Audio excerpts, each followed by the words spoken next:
So, what are you likely to forget? Because we are forgetful people, aren't we?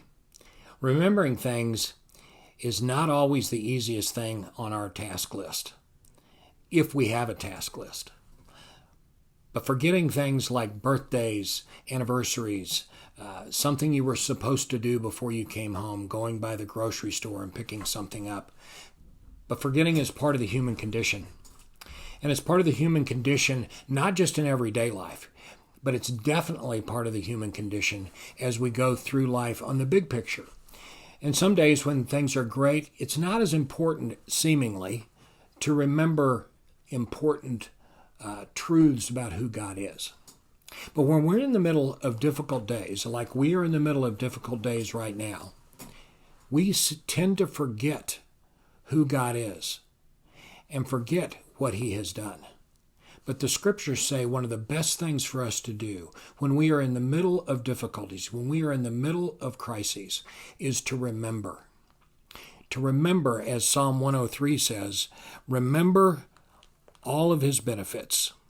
Remember and forget not all of his benefits, who forgives all your iniquity and who heals all your diseases, who redeems your life from the pit, who crowns you with steadfast love and mercy, who satisfies you with good, so that your youth is renewed like that of an eagle.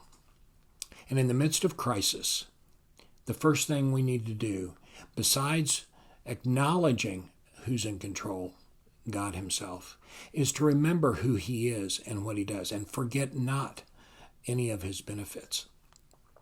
So I would challenge us to spend some time on what we need to remember. And what we need to remember is all that God has already done for us. When we are in the middle of crisis, it's easy to forget what God has already done for us and what he continues to do for us.